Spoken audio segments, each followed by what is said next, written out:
বাসে কোনো মতে ভিড় ঠেলে একটুখানি সিট পেয়েই বসেছিলাম। ব্যাগটা হাঁটুর ওপর রেখে মোবাইলের ডাটা অন করেছি, নোটিফিকেশনগুলো চেক করছি। এমন সময় সামনের সিটে বসা এক বৃদ্ধা আমার দিকে একটা ভাঁজ করা কাগজ বাড়িয়ে দিলেন।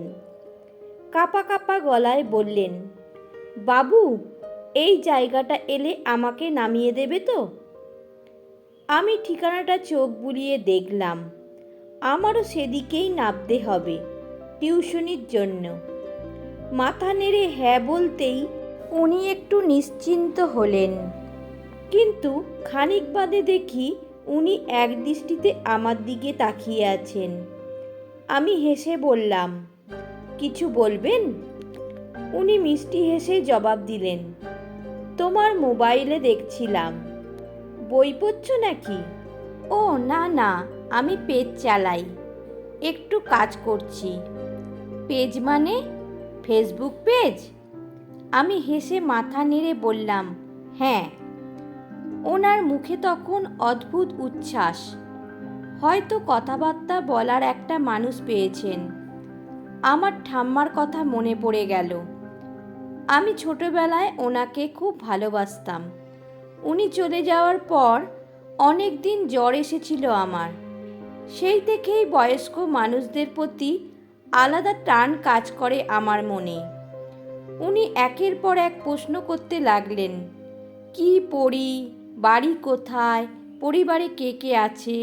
আমি হাসতে হাসতে সব উত্তর দিচ্ছিলাম। হঠাৎ উনি ব্যাগে হাত ঢুকিয়ে একটা 5 টাকার ডেয়ারি মিল্ক এগিয়ে দিয়ে বললেন, নাও, এটা রাখো। আরে না না, আপনি রাখুন, আমি তো বাচ্চা না। নাও বাবু, তোমার মতোই আমার নাতনিরা। ওরা কেউ এইভাবে কথা বলে না আজকাল।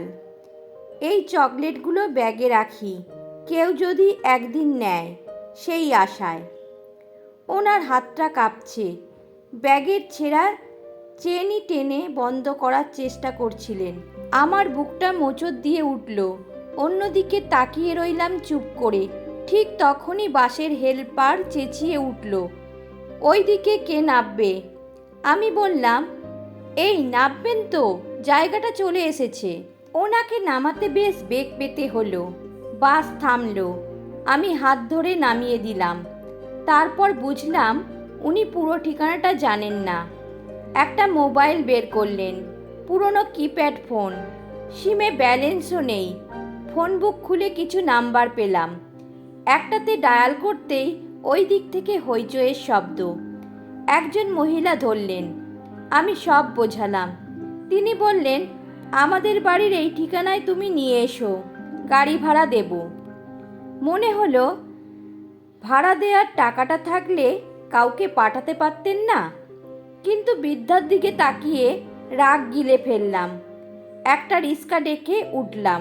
রিক্সা চলতেই উনি মৃদু কাপা গলায় বললেন, কষ্ট দিচ্ছি তোমাকে বাবু, কিন্তু কি করব, মানুষ বুড়ো হলে নিজের ঘরেই বোঝা হয়ে যায়।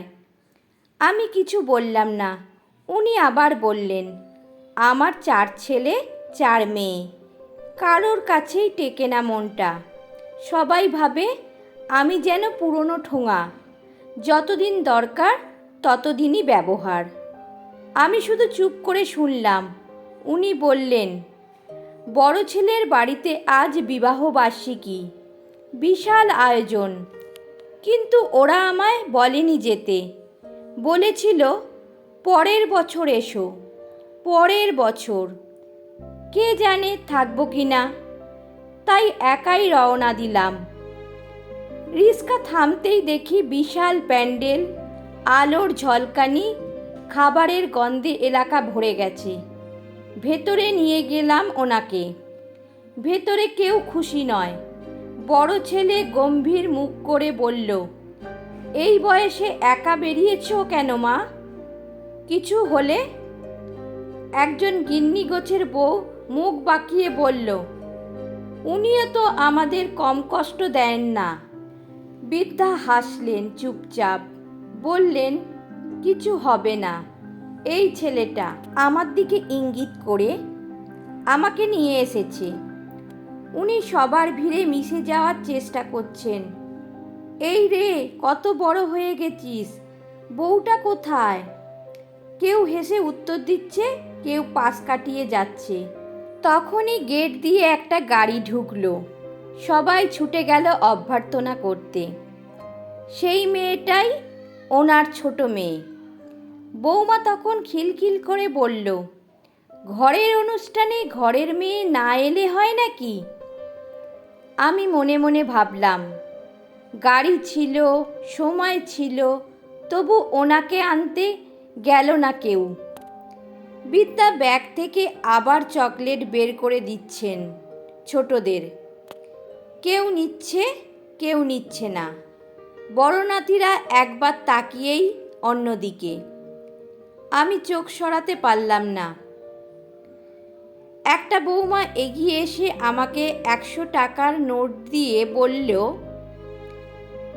নাও, কষ্ট করেছো, গাড়ি ভাড়াটা রাখো। আমি বললাম, টাকাটা লাগবে না, বাড়িতে অনেক মানুষ আছে, কিন্তু মনুষ্যত্ব নেই। গাড়ি আছে, সময় আছে, ইচ্ছে নেই। উনি মুখ ভার করে চেঁচিয়ে উঠলেন, এই, মুখ সামলে কথা বলো, আমাদের ঘরের ব্যাপারে কথা বলছো কেন? সবাই চুপ হয়ে গেল। আমি শান্ত গলায় বললাম, আজ আপনি যেখানে দাঁড়িয়ে, একদিন সেখানে ছিলেন আপনার শাশুড়ি। কাল যদি একই জায়গায় আপনাকে কেউ ঠেলে দেয়, তখন বুঝবেন এই ব্যথা কেমন। বিদ্যার কাছে গিয়ে ওনার হাত থেকে চকলেটগুলো নিলাম। বললাম, আপনি এগুলো রাখুন না, ওরা বোঝার যোগ্য না। আমি বেরিয়ে এলাম। জানতাম ওনারা হয়তো এখন আমাকে নিয়েই বলাবলি করবে। মাস 6 পর আবার একদিন দেখা হলো ওনার সঙ্গে। তবে এবার উনি কথা বললেন না। কাঠের ফ্রেমে সাদা শাড়ি পরা উনি শুয়ে আছে নিশ্চুপ। চারপাশে ভিড়, ফুল, ধূপ। আজ ওনাকে ঘিরে সবার ব্যস্ততা। আমি এগিয়ে গিয়ে ব্যাগ থেকে সেই 4টে চকলেট বের করলাম। একটা রেখে দিলাম ওনার নিথর হাতে। ধীরে বললাম, আপনি ঠোঙা নন, আপনি একটি গাছ, যার ছায়ায় এদের সবাই বাঁচে। গল্পটা ভালো লেগে থাকলে সকলে লাইক, কমেন্টস করে জানাবেন। সকলকে অসংখ্য ধন্যবাদ।